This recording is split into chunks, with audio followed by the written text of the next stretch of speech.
Dear students, welcome back to the channel. आज हम discuss कर रहे हैं फाइनेंशियल मैनेजमेंट यानी कि बिजनेस स्टडीज का चैप्टर नंबर 9। लास्ट क्लास में हम लोगों ने डिस्कस किया था फाइनेंसिंग डिसीजन, जो बहुत इंपॉर्टेंट डिसीजन होता है which is taken by a financial manager, और आज हम उसी को कंटिन्यू करेंगे।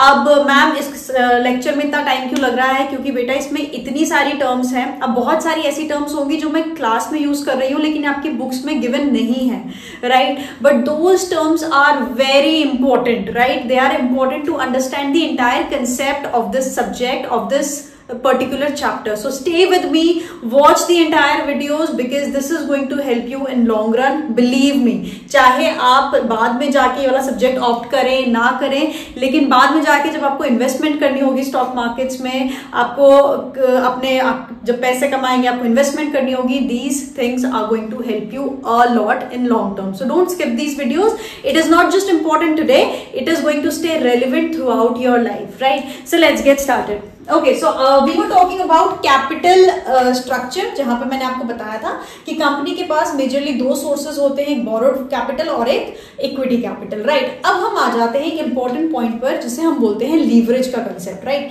वैसे हमारे पास दो तरीके की लीवरेज होती है, एक ऑपरेटिंग लीवरेज और एक financial leverage, right? Operating leverage आप लोग आगे जब आप ग्रेजुएशन और पोस्ट ग्रेजुएशन में जाएंगे तब पढ़ेंगे, फाइनेंशियल लीवरेज भी डिटेल में तब समझेंगे। आज हम बस एक उसका फॉर्मूला देखेंगे, राइट? और उसका मतलब क्या होता है ये समझने की कोशिश करेंगे, राइट? और इसी जो मैं कंसेप्ट समझा रही हूं इसी से निकल के आपका डिविडेंड डिसीजन भी कवर हो जाएगा, राइट? सो स्टे विद मी।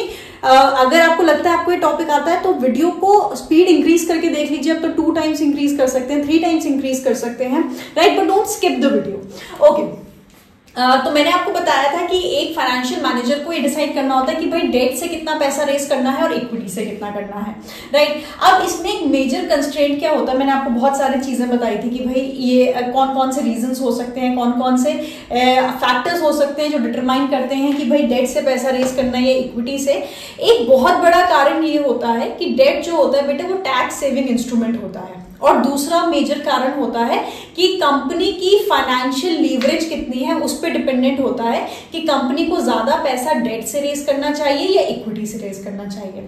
अब जो मैंने कहा है उसका बिल्कुल आपको मतलब नहीं समझ में आ रहा होगा, so stay with me, you are going to understand it. आप खुद ही कहेंगे कि हाँ मैम पूरा टॉपिक एकदम क्लियर हो गया है, ठीक है? पार्टनरशिप अकाउंटिंग में अभी जो हम पढ़ रहे हैं, हम लोगों ने P&L डिस्ट्रीब्यूशन अकाउंट बनाया था जिसे हम बोलते हैं प्रॉफिट एंड लॉस डिस्ट्रीब्यूशन या एप्रोप्रिएशन। अब आ जाते हैं कंपनी में, कंपनी अकाउंट में प्रॉफिट एंड लॉस डिस्ट्रीब्यूशन कैसे होती है, ठीक है? वो देख लेते हैं। जब हम अपनी सेल्स में से, सेल्स मतलब जितनी भी हुई उसमें से फिक्स कॉस्ट और वेरिएबल कॉस्ट हटा देते हैं तो हमारे पास बचता है मेन एक कंपोनेंट जिसे हम बोलते हैं बेटा अर्निंग्स। यहाँ पे अब मैं पूरा जगह लेके बताती हूँ आपका, क्योंकि ये बहुत इंपॉर्टेंट कंसेप्ट है। Earnings before interest and tax, ठीक है? अब यहां पर अर्निंग्स यानी कि कमाई, किससे पहले? इंटरेस्ट देने से पहले और टैक्स देने से पहले, ठीक है? 2 कंपोनेंट्स मेंशन किए गए हैं यहाँ पे, एक इंटरेस्ट और एक टैक्स। इंटरेस्ट किसको दिया जाता है? इंटरेस्ट दिया जाता है बेटा बोरोड कैपिटल, मतलब जो पैसा उधारी पे लिया गया होगा उस पे क्या दिया जाता है? इंटरेस्ट। मतलब जो आउटसाइड लायबिलिटीज होती है जैसे कि लोन्स, ठीक है? और कंपनी के केस में लोन से ज्यादा बड़ा क्या होता है? डिबेंचर्स। मैं किसकी बात कर रही हूं? डिबेंचर्स। लास्ट क्लास में हमने इसके बारे में बात की थी, ठीक है? तो लोन्स एंड डिबेंचर्स पे जो रिटर्न देना होता है उसे हम क्या बोलते हैं? इंटरेस्ट। मतलब अभी तक इंटरेस्ट पे नहीं किया गया है। और क्या नहीं दिया गया है? टैक्स नहीं दिया गया है। टैक्स किसको दिया जाता है बेटा? सरकार को दिया जाता है। क्यों दिया जाता है मैम? क्योंकि सरकार कहती है, हमें पता है 2 तरीके के टैक्सेस एग्जिस्ट करते हैं, एक डायरेक्ट और एक इनडायरेक्ट। यहाँ पे हम बात कर रहे हैं डायरेक्ट टैक्स की, क्योंकि वो किस पे लग रही है? डायरेक्टली अर्निंग्स पे लग रही है। मैंने ये कंसेप्ट भी समझा रखा है क्लास 11th की जीएसटी में, राइट? तो गवर्नमेंट डायरेक्ट टैक्स लगाती है कंपनी पे, क्योंकि कंपनी क्या है? आर्टिफिशियल ह्यूमन है, क्योंकि वो क्या अर्न कर रही है? इनकम अर्न कर रही है, और इनकम पे क्या देना पड़ता है? टैक्स देना पड़ता है, जिसे हम क्या बोलते हैं? डायरेक्ट टैक्सेस बोलते हैं, right? So earnings before interest and tax जब आ जाता है तो सबसे पहले बेटा पे किया जाता है ये जो लोन्स एंड डिबेंचर्स जिनसे हमने पैसा उधार ले रखा होता है उनको सबसे पहले क्या देना पड़ता है? इंटरेस्ट देना पड़ता है। तो सबसे पहले हम क्या पे करेंगे? इंटरेस्ट पे करेंगे। क्या पे करेंगे बेटा? इंटरेस्ट पे करेंगे। इंटरेस्ट किन्हें दिया जाता है? डिबेंचर होल्डर्स और लोन होल्डर्स को, राइट। जहां पे भी वर्ड डिबेंचर्स आ जाएगा आपको अपने आप समझ जाना है कि हम डेट की बात कर रहे हैं, और डेट में लोन्स, बॉन्ड्स, डिबेंचर्स सब आ जाते हैं, ठीक है। इसके बाद जो पैसा बचेगा इसे हम बोलते हैं अर्निंग्स, इसे मैं बाद में शॉर्ट फॉर्म में दिखाऊंगी, अर्निंग्स बिफोर टैक्सेस, ठीक है। टैक्सेस से पहले की अर्निंग्स, मतलब टैक्स अभी तक हमने पे नहीं किया है, पहले डिबेंचर होल्डर्स को पे किया जाता है, फिर पे किए जाते हैं बेटा टैक्सेस, या जिसे हम बोलते हैं कॉर्पोरेट टैक्स। क्या बोलते हैं हम इसे? Corporate tax, right. तो हमेशा याद रखना है, ये क्रोनोलॉजी याद रखनी है। सबसे पहले किसे पे किया जाएगा? डेट होल्डर्स को। उसके बाद सरकार को क्या पे करेंगे? Corporate taxes. इसके बाद हमारे पास बचेगा अर्निंग्स आफ्टर टैक्सेस, ठीक है। क्या बचेगा? Earnings after taxes. यहां पे मैं दिखा देती हूं, अर्निंग्स आफ्टर टैक्सेस। अब आपकी बुक्स में जो मैं नेक्स्ट कंपोनेंट दिखाऊंगी वो मिसिंग होगा, लेकिन मैं आपको बता रही हूं ये आता है प्रेफरेंस डिविडेंड का, ठीक है बेटा। डेट के बाद हमारे पास आते हैं प्रेफरेंस शेयर होल्डर। नाम क्या है? प्रेफरेंस, यानी कि उन्हें प्रेफरेंस दी जाती है। किस चीज में? प्रॉफिट डिस्ट्रीब्यूट हो रहा है, पहले इक्विटी शेयर होल्डर्स को उनका रिटर्न नहीं दिया जाएगा, पहले किसको दिया जाएगा? प्रेफरेंस शेयर होल्डर को दिया जाएगा, क्योंकि उनका नाम ही क्या है? Preference, right. पहले उन्हें प्रेफर किया जाएगा जब प्रॉफिट डिस्ट्रीब्यूशन हो रहा होगा। तो पहले क्या पे किया जाता है? Preference dividend. डिविडेंड वो रिटर्न जो शेयर होल्डर्स को दिया जाता है उसे क्या बोलते हैं बेटा? डिविडेंड बोलते हैं, राइट। प्रेफरेंस डिविडेंड किसको दिया जाता है? प्रेफरेंस शेयर होल्डर्स को। यहां मैं दिखा रही हूं, given to preference shareholders of a company, ठीक है। आपकी बुक्स में ये गिवन नहीं होगा, लेकिन आपको पता होना चाहिए है। इसके बाद आ जाता है हमारे पास earnings after preference dividend interest and tax, EATDIT, earnings after preference dividend interest and tax, ठीक है। अब ये पैसा जो है बेटा, earnings after preference dividend interest and tax, ये बिलोंग करता है किसको? ये बिलोंग करता है बेटा आपके इक्विटी शेयर होल्डर्स या ओनर्स को। किसको बिलोंग करता है ये? इक्विटी शेयर होल्डर्स को। किसको बिलोंग करता है बेटा? ये इक्विटी शेयर होल्डर्स को। इसे याद रखना है, जब बाहर वालों को पे कर दिया, टैक्सेस पे कर दे, प्रेफरेंस डिविडेंड पे कर दिया, उसके बाद जो कमाई बचेगी वो किसको जाती है? इक्विटी शेयर होल्डर्स को। वो किसके पास जाती है? ओनर्स के पास। इसीलिए बेटा इक्विटी शेयर होल्डर्स को बोला जाता है ओनर्स ऑफ रेसिड्यू। जो आखिर में बचा हुआ होगा वो किसका होगा? ओनर्स को मिल जाएगा। तो इन्हें हम क्या बोलते हैं? इक्विटी शेयर होल्डर्स को क्या बोला जाता है? Owners of residue, right. अब let's say earnings after preference dividend interest and tax आया था 1 लाख रुपीस का। कितना आया था? 1 लाख रुपीस का, ठीक है। कितना था? 1 लाख रुपीस। और let's say number of share holders थे 100। अब जो टर्म्स में यूज कर रही हूं वो याद रखना। ये कितना आया था? 1 लाख। नंबर ऑफ शेयर्स कितने थे? 100, ठीक है। तो मतलब एक शेयर होल्डर की कमाई कितनी है? टोटल कितने पैसे कमाए? 1 लाख रुपीस, ठीक है, डिवाइडेड बाय 100। तो एक शेयर होल्डर ने कितना पैसा कमाया? 1000 रुपए। इसे बोलते हैं बेटा अर्निंग्स पर शेयर। इसे हम क्या बोलते हैं? Earnings per share. तो अगर मैं इसका फॉर्मूला लिखूं, फॉर्मूला क्या आएगा? Earnings after preference dividend interest and tax divided by number of equity shares. Number of equity shares यहाँ पे कितना था? 100। दिस गिव्स यू अर्निंग्स पर शेयर्स, राइट। बेटा आज जो मैं यहाँ पे टर्म्स यूज कर रही हूँ ना, ये आपको जाके 2 चैप्टर्स में, जब आप ग्रेजुएशन और पोस्ट ग्रेजुएशन में होंगे और जब आप CUET की प्रिपरेशन कर रहे होंगे, 4 बुक्स खरीद लेंगे तब भी ये सारी टर्म्स का एक साथ एक्सप्लेनेशन नहीं मिलेगा। सो मेक श्योर आप अपने पूरे नोट्स बना रहे हैं, ये CUET के लिए भी बहुत जरूरी है, right. This is called earnings per share. एक शेयर पे कितनी अर्निंग्स हुई है यही तो बता रहा है। 1 लाख रुपए 100 शेयर्स पे कमाए हैं, तो एक शेयर पे कितना पैसा कमाया गया है? 1000 रुपए का। अर्निंग्स पर शेयर, पर शेयर पे कितना कमाया है? 1000 रुपए, राइट। अब ये पूरा का पूरा पैसा बांट नहीं दिया जाता। मतलब तो अगर पूरा बांट देंगे तो हम उसे क्या बोलेंगे, डिविडेंड बोलेंगे। लेकिन कंपनी इसमें से क्या करती है, कुछ पैसा अपने पास रिटेन कर लेती है आगे की फर्दर ग्रोथ के लिए। अगर आप एक बिजनेस चला रहे हैं, उस बिजनेस में कुछ मुनाफा हुआ है, तो आप उस मुनाफे का इस्तेमाल करके अपने बिजनेस को आगे भी बढ़ाते हैं। उस पैसे को क्या बोलते हैं बेटा, रिटेन्ड अर्निंग्स, या उसे हम बोलते हैं फ्लोइंग बैक ऑफ प्रॉफिट्स। मतलब जो प्रॉफिट हुआ था उसे वापस इस्तेमाल किया ताकि बिजनेस के साइज को बढ़ाया जा सके, बिजनेस को बड़ा किया जा सके। तो इसमें से जब रिटेन्ड अर्निंग्स हटा देते हैं, क्या हटा देते हैं, रिटेन्ड अर्निंग्स, रिटेन यानी कि रोकी हुई, अर्निंग्स यानी कि कमाई हटा देते हैं, तो क्या बचता है, डिविडेंड। मतलब वो पैसा, वो मुनाफा जो शेयर होल्डर्स के बीच में बांटा जाएगा। लेट्स से कहा गया यहाँ पर कि earnings after preference dividend interest and tax था 1 लाख रुपीस का, राइट। और रिटेन्ड अर्निंग्स उन्होंने कहा कि 50,000 रुपए रिटेन कर लेते हैं। कितने रिटर्न कर लेते हैं, चलो 40 ले लेते हैं, ठीक है, 40,000 क्या कर लेते हैं, रिटेन कर लेते हैं। तो मतलब डिविडेंड के फॉर्म में कितना बांटा जाएगा, 60,000 बांटा जाएगा डिविडेंड के फॉर्म में। अब मुझे बताइए एक शेयर होल्डर के हिस्से में कितना डिविडेंड आएगा, डिविडेंड कितना है, 60,000। नंबर ऑफ शेयर्स कितने हैं, 100 डिवाइडेड बाय 100, तो यानी कि 600 रुपए क्या बनेगा, डिविडेंड पर शेयर।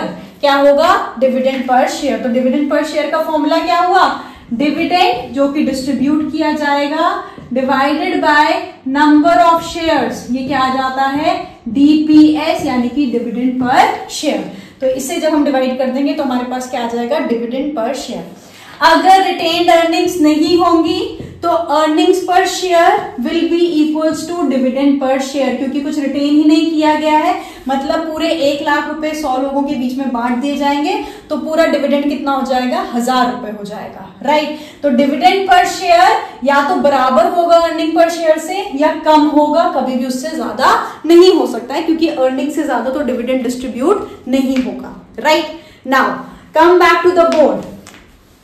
लोन और डिबेंचर्स पे जो इंटरेस्ट दिया जाता है वो टैक्स पे करने से पहले दिया जाता है, इसीलिए बेटा इसे हम लोग क्या बोलते हैं, टैक्स शील्ड। बिजनेस के लिए क्या होता है, टैक्स शील्ड। इसकी वजह से बिजनेस को कम टैक्सेस पे करने पड़ते हैं, right. Let's say earnings before interest and tax कितना था, 5 लाख था, ठीक है। इंटरेस्ट कितना बना, 1 लाख रुपीस का बना, ठीक है। तो अब कंपनी को कितने पे टैक्स देना पड़ेगा, 4 लाख पर। कितने पे देना पड़ेगा, 4 लाख पे टैक्स भरना पड़ेगा।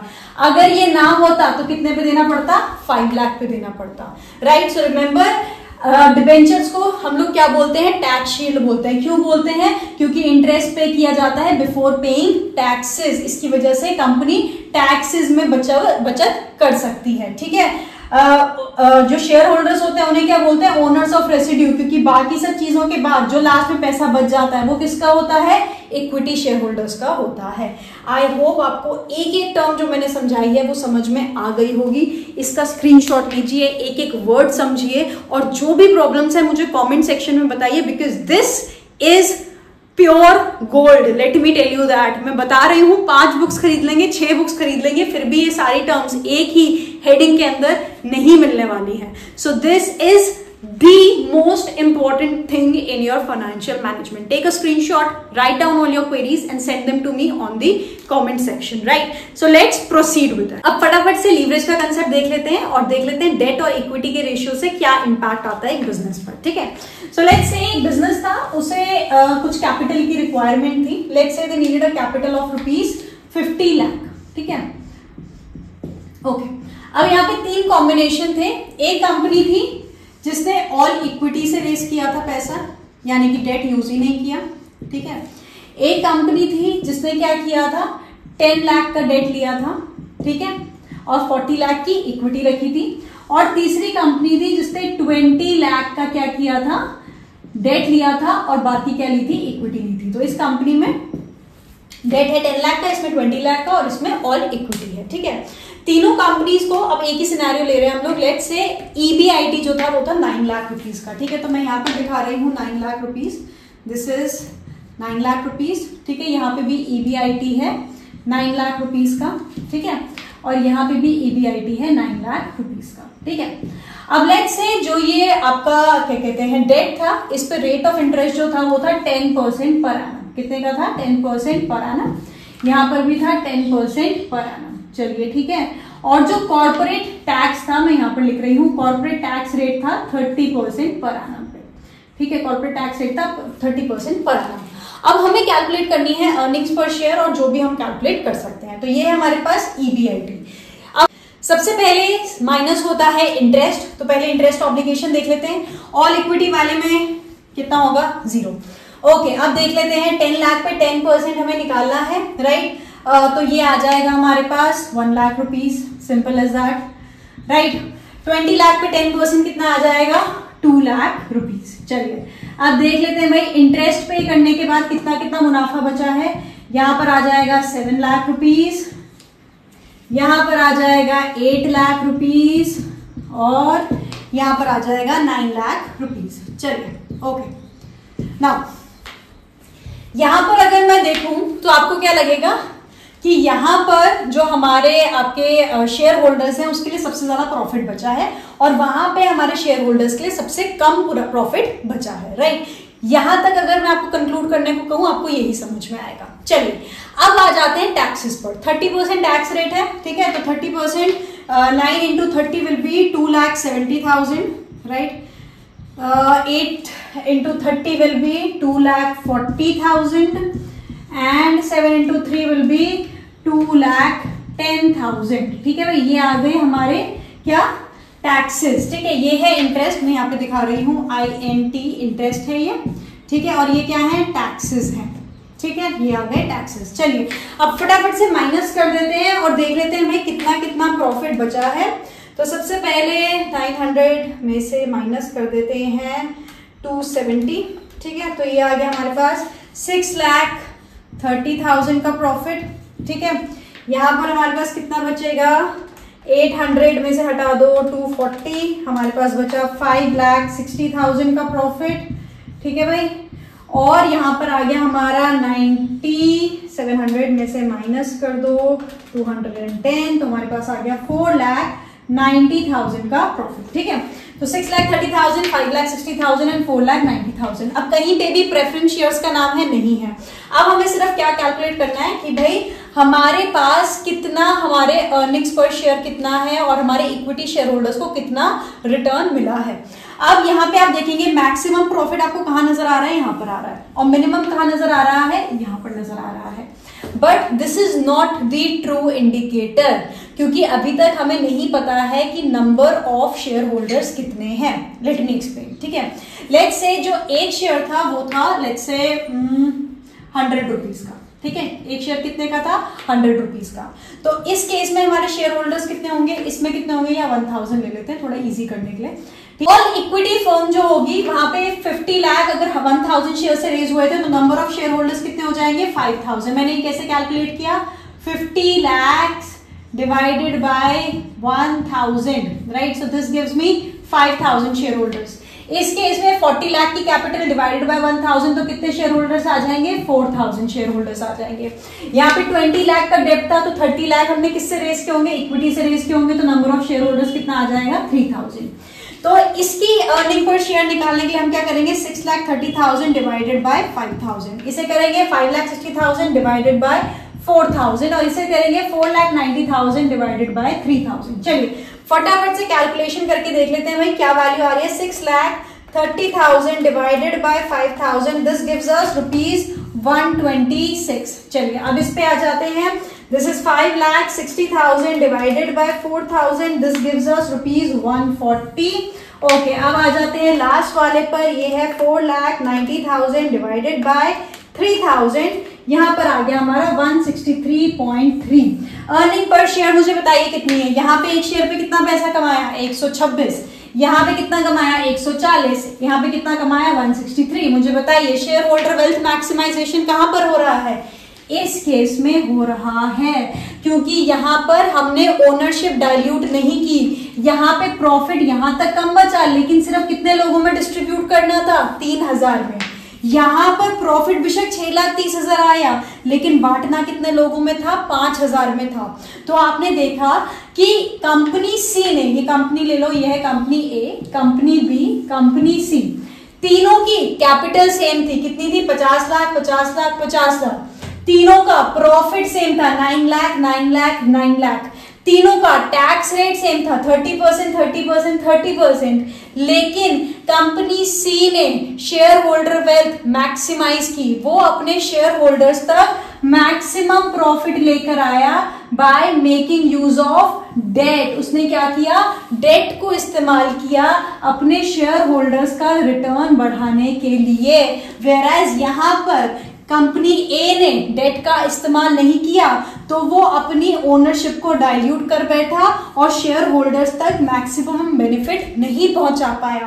कंपनी बी ने मॉडरेशन में किया और अपने शेयर होल्डर्स तक इससे बेटर रिटर्न जनरेट कर पाया, पर इस जितने नहीं कर पाया। इसे बोलते हैं बेटा लीवरेज, राइट। जब एक कंपनी फिक्स्ड ऑब्लिगेशन का इस्तेमाल करती है, फिक्स्ड ऑब्लिगेशन यानी कि जिसे पे करना ही करना है, डेट का इस्तेमाल करती है अपने शेयर होल्डर्स तक मैक्सिमम बेनिफिट लेके आने के लिए, उसे बोलते हैं बेटा लीवरेज। उसे हम क्या बोलते हैं? लीवरेज।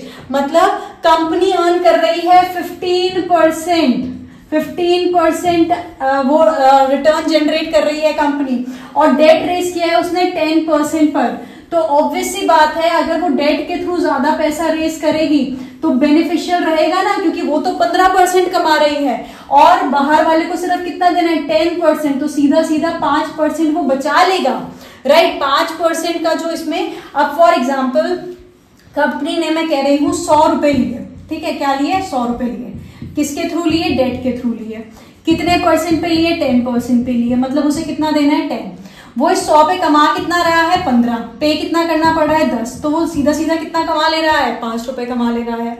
वही अगर वो ये पैसे इक्विटी से लेता तो वो कितने कमाता? 15। और वो पूरा 15 का 15 उसे बांटने पड़ते, क्योंकि इक्विटी शेयर होल्डर्स क्या होते हैं? ओनर्स होते हैं। वो कुछ भी पैसा ना बचा पाता, राइट। तो डेट का इस्तेमाल करके जब कंपनी अपने इक्विटी शेयर होल्डर्स तक ज्यादा जनरेट करती है, ज्यादा रिटर्न देती है, उसे बोलते हैं बेटा लीवरेज, राइट। उसे हम क्या बोलते हैं? लीवरेज। लीवरेज पॉजिटिव उसी केस में होती है जहां कंपनी जितने भी उसने डेट लिया है उससे ज्यादा रिटर्न जनरेट कर रही होती है। तो अगर यहाँ पे लेट से कंपनी जनरेट कर रही होती सिर्फ 8% और डेट लिया होता 10% पर, तो देना है 10 रुपए और कमाए हैं सिर्फ 8 रुपए, तो 2 रुपए उल्टा जेब से देने पड़ते। ऐसे केस में अगर इक्विटी से पैसा लिया होता तो ये पैसा ना देना पड़ता, राइट। तो जिस कंपनी की फाइनेंशियल लीवरेज अच्छी होती है, मतलब वो अच्छे रिटर्न्स जनरेट कर रही है, डेट कम इंटरेस्ट रेट पे उठा सकती है, तो वहां पे उसे डेट ज्यादा लेना फायदेमंद रहता है, क्योंकि वो अपने शेयर होल्डर्स तक ज्यादा रिटर्न दे पाती है। वेयरएज ऐसी कंपनी जिसकी फाइनेंशियल लीवरेज अच्छी नहीं होती है, उसे डेट का इस्तेमाल नहीं करना चाहिए है, क्योंकि डेट एक फिक्स्ड ऑब्लिगेशन है, वो उतने पैसे कमा ही नहीं रही है जितना उसे क्या करना पड़ेगा? देना पड़ेगा। ऐसे में कैपिटल इरोजन होगा। तो इस केस में बेटा जो कंपनी थी वो डेट से ज्यादा रिटर्न जनरेट कर रही थी। कैसे? कितना रिटर्न जनरेट कर रही थी? कंपनी 9 लाख का रिटर्न दे रही थी, कितने पे? 50 लाख पे। जरा मुझे परसेंटेज में कन्वर्ट करके बताओ ये कितना हुआ। यहाँ पे थोड़ी सी वो कर लेते हैं, स्पेस क्रिएट कर लेते हैं। कंपनी 9 लाख रुपए कमा रही है 50 लाख की कैपिटल पर, ठीक है भाई। तो मुझे बताओ कितनी परसेंटेज आई? फटाफट से देख लेते हैं। 90000 into 100 divided by 50 lakh rupees, 18% का रिटर्न जनरेट कर रहा है बेटा इस टाइप का बिजनेस। ये एक फर्म है 18%, बी भी और सी भी कितना रिटर्न जनरेट कर रही है? 18%। और डेट की कॉस्ट कितनी है? 10%। तो मतलब इसकी फाइनेंशियल लीवरेज अच्छी है, क्योंकि रिटर्न डेट की इंटरेस्ट रेट से ज्यादा है। यहाँ पे जितना ज्यादा डेट रेस करेगी कंपनी, उतना इक्विटी शेयर होल्डर्स की वेल्थ मैक्सिमाइज होगी। तो 18% इज ग्रेटर देन 10%। अगर ये 10% के बराबर या 10% से कम होगा तो ऐसे केस में डेट कम होना चाहिए और इक्विटी ज्यादा होनी चाहिए है। इस तरीके से बेटा जो फाइनेंशियल मैनेजर्स हैं वो ये डिसीजन लेते हैं कि कितना पैसा डेट के थ्रू रेस किया जाए और कितना पैसा इक्विटी के थ्रू रेस किया जाए, राइट, जिसे हम बोलते हैं फाइनेंशियल लीवरेज। और यहीं से हमारे पास क्या आती है, आपके जितने भी फॉर्मूलाज होंगे, डेट टू इक्विटी रेशियो। मैं यहां से कहूं डेट टू इक्विटी रेशियो कितना है, डेट तो हमारे पास है ही नहीं, सिर्फ इक्विटी है, तो यहाँ पे डेट इक्विटी रेशियो आएगा ही नहीं। यहाँ पे कितना हो गया, ये है 10 लाख और वो कितना हो जाएगा 40 लाख, तो कितना रेशियो आ गया 10:4 या 1:4 का रेशियो आ गया। अगर मैं इक्विटी टू डेट कहूंगी तो कितना आ जाएगा 4:1। इस केस में कितना आ जाएगा 30 लाख वहां से था, 20 लाख वहां से था, तो 3:2 का रेशियो आ जाएगा, राइट। इसे हम बोलते हैं debt to equity ratio, right. और लीवरेज का तो हमें समझ में आ ही गया है कि डेट जो आपका इन्वेस्टमेंट है उससे हम लोग कैलकुलेट करते हैं आपका financial leverage, right. I hope ये कंसेप्ट आपको पूरा अच्छे से थॉरो हो गया होगा। कैपिटल हमारी कैसी होनी चाहिए, डेट कितना होना चाहिए, इक्विटी कैसे कितनी होनी चाहिए, सबसे इंपॉर्टेंट बेटा ये क्राइटेरिया है डिसाइड करने का कि कितना पैसा डेट से रेस करना है और कितना पैसा इक्विटी से रेस करना है, या एक बिजनेस का डेट टू इक्विटी रेशियो कितना होना चाहिए, कैपिटल स्ट्रक्चर क्या होना चाहिए।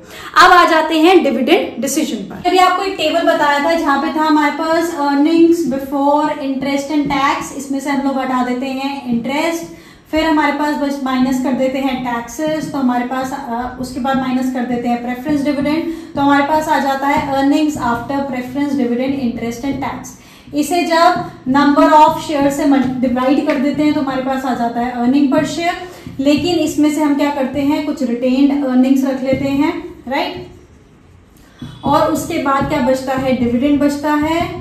फिर इसे जब डिवाइड कर देते हैं बाय नंबर ऑफ शेयर्स तो आ जाता है डिविडेंड पर शेयर, ओके। तो डिविडेंड डिसीजन जो होता है बेटा वो ये कहता है कि कितना कंपोनेंट रिटेन करना चाहिए है, राइट, और कितना डिविडेंड के फॉर्म में बांट देना चाहिए है। इस डिसीजन को बोलते हैं बेटा डिविडेंड डिसीजन। अब इसमें बहुत सारे कंस्ट्रेंट्स होते हैं, जैसे स्टॉक मार्केट की उम्मीद क्या है, मार्केट परफॉर्म कैसा चल रहा है, कंपनी किस तरीके की है, कंपनी ने कुछ ऐसे प्रोमिसेस तो नहीं कर रखे हैं, पास्ट ईयर प्रॉफिट्स कितने हैं, राइट, इतने प्रॉफिट्स हैं कि नहीं है कि डिविडेंड डिस्ट्रीब्यूट किया जा सके, आगे की उम्मीद कैसी है मार्केट को लेके कि मुनाफा होगा या नहीं होगा, राइट। तो बहुत सारे डिसीजन होते हैं जिससे ये डिसाइड करना होता है कि भाई डिविडेंड कितना बांटना है और रिटेन क्यों करना है। अब पहले दोनों की इम्प्लीकेशन समझ लेते हैं। रिटेन अर्निंग्स क्यों जरूरी होती है, क्योंकि बिजनेस को फर्दर ग्रोथ चाहिए होती है, फर्दर ग्रो करना होता है, बिजनेस को आगे बढ़ना होता है, जिसके लिए उसे पैसा चाहिए होता है। तो कंपनियां तो क्या करेगी, फ्रेश कैपिटल लेके आएगी। अब अगर बिजनेस को ग्रो करना है, नया प्रोजेक्ट लेके आना है, नए एसेट्स लेकर आने हैं, तो कैपिटल तो चाहिए ही होगी, राइट, पैसा तो चाहिए ही होगा। तो कैपिटल या तो न्यू सोर्स से लेकर आएगा, यानी कि फ्रेश कैपिटल रेस करेगा, या फिर जो उसने मुनाफा कमाया है उसे कैपिटल में कन्वर्ट करके दोबारा इस्तेमाल करेगा, जिसे हम बोलते हैं बेटा retained earnings, right. Retained earnings वहां पे ज्यादा इस्तेमाल होते हैं जहां पे बिजनेस का ग्रोथ का पर्सपेक्टिव अच्छा होता है, राइट। तो फॉर एग्जांपल जो मार्केट रेट ऑफ रिटर्न है वो चल रहा है 10% पर एनम, और जो हमारा बिजनेस है वो ग्रो कर रहा है at the rate of 12% per annum. तो मतलब अगर हम डिविडेंड दे देंगे 100 रुपए का, ठीक है, तो 100 रुपए मार्केट में कितना रिटर्न जनरेट कर पाएगा, 10 रुपए। और अगर वो 100 रुपए बिजनेस में ही रखे जाते हैं तो कितना रिटर्न जनरेट हो जाएगा, 12 रुपीज। तो मुझे बताओ शेयर होल्डर्स क्या चाहेंगे कि कंपनी अपने पास पैसा रखे या उन्हें वापस दे, कंपनी अपने पास पैसा रखे, क्योंकि वो 100 रुपए पे कितना रिटर्न जनरेट करके दे रहे हैं, 12 रुपए का रिटर्न जनरेट करके दे रहे हैं, वेयरएज बाकी मार्केट में कितना का रिटर्न मिल रहा है, सिर्फ 10 रुपए का रिटर्न मिल रहा है, राइट। तो जो ग्रोथ फर्म्स होती हैं जहां पर आपका इंटरनल रेट ऑफ रिटर्न जो ग्रोथ रेट होता है वो अच्छा होता है, वहां पर रिटेन अर्निंग्स रखना प्रेफरेबल होता है। डिविडेंड कम बांटिए, रिटेन अर्निंग्स रखिए ताकि बिजनेस अच्छे से ग्रो कर सके। वेयरएज अगर मैं कहती कि भाई कंपनी ग्रो नहीं कर रही है, वो सिर्फ 2-3% दे पा रही है, तो ऐसे में जो शेयर होल्डर्स होंगे वो क्या कहेंगे कि नहीं भाई तुम 100 रुपए हमें हमारा वापस दे दो, हम उस पर 10% रेट कमा लेंगे, तुम तो सिर्फ 2 या 3% ही दे पाओगे। तो ऐसे केस में शेयर होल्डर्स क्या चाहेंगे कि भाई डिविडेंड मिल जाए rather than retained earnings, right. तो कंपनी अगर ग्रोथ फेज में होती है, कंपनी को आगे प्रोजेक्ट्स में पैसा लगाना होता है, कंपनी नहीं होती है और उसे पता होता है कि भाई फर्दर कैपिटल रेज करना मुश्किल होगा, लोग फिर से कहां से लाएंगे, हम लोग कैपिटल कहां से लाएंगे, तो ऐसे केस में वो क्या करते हैं, डिविडेंड कम देते हैं और रिटेन करके अर्निंग्स आगे ग्रो करते हैं। लेकिन अगर बिजनेस पुराना है, फ्रेश कैपिटल आसानी से आ जाती है और अगर बिजनेस की ग्रोथ अच्छी नहीं हो रही है तो ऐसे केस में डिविडेंड देना बेटर होता है, राइट। और भी बहुत सारे तरीके होते हैं और भी बहुत सारे रीजंस होते हैं। जैसे कंपनी क्या कर रही है, पिछले 5 साल से 10 रुपए का डिविडेंड देती आ रही है, तो इसका मतलब यह है कि शेयर होल्डर्स को एक उम्मीद है कि भाई हर क्वार्टर में 10 रुपए का इस पे एक शेयर पे डिविडेंड मिलता ही है। तो कंपनी को वो मेंटेन करना पड़ेगा मार्केट में ये दिखाने के लिए कि भाई हमारा बिजनेस अच्छा परफॉर्म कर रहा है, ठीक है। कभी कभी जब बिजनेस को लगता है कि हाँ भाई ऑल ओवर बिजनेस की ग्रोथ हुई है और बिजनेस अच्छा परफॉर्म कर रहा है, इसका इम्पैक्ट स्टॉक मार्केट में दिखना चाहिए, तो कंपनीज क्या करती हैं, ज्यादा डिविडेंड डिक्लेयर कर देती हैं ताकि मार्केट को पता चल जाए कि भाई इस कंपनी को अच्छा मुनाफा हुआ है और आगे भी अच्छे मुनाफे की उम्मीद है। तो इसीलिए भी कंपनीज क्या करती हैं, हायर डिविडेंड डिक्लेयर करती हैं अपनी मार्केट पोजीशन को स्ट्रॉन्ग दिखाने के लिए, ठीक है।